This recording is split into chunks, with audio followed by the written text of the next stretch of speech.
Okay, so welcome to this section on stage hypnosis. And already you probably have a picture in your mind of people dancing with brooms or acting like chickens. Certainly, if you're like most folk, that's the type of picture that stage hypnosis conjures up. I think that image, the image that most of us have of stage hypnosis, is a bit unfortunate really. Hypnosis is a hugely powerful technique that can really help to change people's lives, and in some ways it trivialises the whole process. That said, I personally don't have too much of an issue with it. If you're doing a demonstration of hypnosis on a platform at a training, for example, then I guess you could say that in itself is stage hypnosis. However, it's the dancing around brooms which creates a somewhat trivialised impression of hypnosis and the hypnotherapist. The point is that stage hypnosis and hypnosis for therapy and personal development are simply very different things, and they both have their place in my opinion. The hypnosis stage shows are for the most part good, harmless fun, and those that find themselves up on the stage are precisely the people that want to be there. So for me at least, it has its place.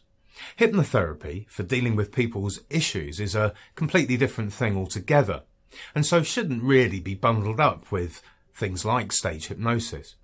The issue is one of perception for the general public, and so education is what's needed, I think. Thankfully though, hypnotherapy, hypnosis is a fast growing industry for personal change, and the stage hypnotists are seen far less on TV and the stage these days anyway. So there's a change in the public's perception of hypnosis, and I think that's probably a good thing. Those people you meet who understand that there is a difference between the two and can accept that if a stage hypnotist can get someone dancing like a chicken in a few minutes, then the same skills could equally be used to help with stopping smoking or similar, and would probably make quite good hypnotic subjects, by the way, as they're showing you already that they're open to suggestion and possibility. There's a fundamental difference between the hypnotic subjects of a stage hypnosis show and those people who you meet in a therapeutic setting as well. In a stage show, the hypnotist will ask for volunteers to come up onto the stage and be hypnotised. There is nothing random about the subjects that are ultimately chosen. First off, those who come up on stage come up in front of loads of people with the intention of being hypnotised and being made to dance with a broom. So there is little or no resistance to the process from the start. With a few simple tests and questions, a skilled stage hypnotist will easily be able to identify the most naturally extrovert and willing subjects from the audience, and will ultimately choose them for his demonstrations. The hypnotherapist will also identify those people who come up on stage that prefer to fit in and to comply with the crowd. Most often when you see a stage hypnotist at work, he or she will have a number of subjects up on the stage. Now this is done intentionally and puts an unconscious pressure on the subjects on stage to fit in. Most people want to fit in, and not many people would want to be responsible for spoiling the show in front of the whole audience. So the unconscious mind says, this is going to be a lot more comfortable and easier for me if I simply go along with the suggestion. Also, the mere fact that the person is up on a stage in front of loads of people all staring at them is unusual for them, and the unconscious mind simply doesn't know how to deal with the new environment.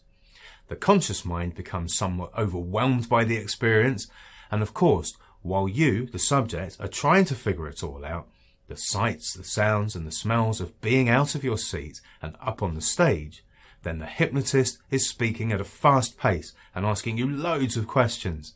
And it's extremely confusing for the conscious mind, which will prefer to give up and pass control to the unconscious mind. And of course, there is the fact that those who have gone up on stage are quite possibly looking forward to being the centre of attention, and looking forward to those many conversations in the future and directly after the show. We all like to get some attention, and some people just love it.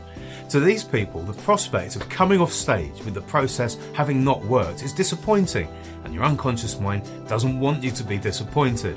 It wants you to feel happy, to get attention and feel positive, so it chooses to play along. So is stage hypnosis a good or a bad thing? Well, that's a choice that you'll have to make for yourself. Personally, as I said, I don't really have a problem with it. It is as different as chalk and cheese when compared to, let's call it, proper hypnosis. They're different animals altogether. I still maintain that more needs to be done to educate people about hypnosis, which is one of the reasons you're listening to me right now.